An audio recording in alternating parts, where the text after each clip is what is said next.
The book of Daniel, chapter 1. In the 3rd year of the reign of Jehoiakim, king of Judah, came Nebuchadnezzar, king of Babylon, unto Jerusalem, and besieged it. And the Lord gave Jehoiakim, king of Judah, into his hand, with part of the vessels of the house of God, which he carried into the land of Shinar, to the house of his God.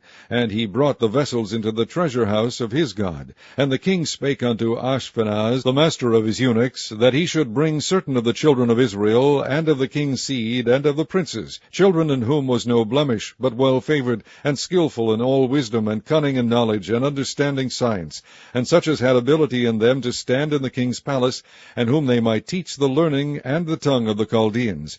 And the king appointed them a daily provision of the king's meat, and of the wine which he drank, so nourishing them 3 years, that at the end thereof they might stand before the king. Now among these were the children of Judah, Daniel, Hananiah, Mishael, and Azariah, unto whom the prince of the eunuchs gave names. For he gave unto Daniel the name Belteshazzar, and to Hananiah of Shadrach, and to Mishael of Meshach, and to Azariah of Abednego. But Daniel purposed in his heart that he would not defile himself with a portion of the king's meat, nor with the wine which he drank. Therefore he requested of the prince of the eunuchs that he might not defile himself.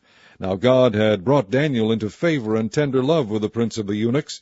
And the prince of the eunuchs said unto Daniel, I fear my lord the king, who hath appointed your meat and your drink, for why should he see your faces worse liking than the children which are of your sort? Then shall ye make me endanger my head to the king. Then said Daniel to Melzar, whom the prince of the eunuchs had set over Daniel, Hananiah, Mishael, and Azariah, Prove thy servants, I beseech thee, 10 days, and let them give us pulse to eat, and water to drink. Then let our countenances be looked upon before thee, and the countenance of the children that eat of the portion of the king's meat. And as thou seest, deal with thy servants.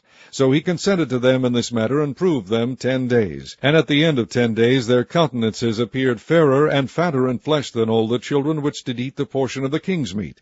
Thus Melzar took away the portion of their meat, and the wine that they should drink, and gave them pulse.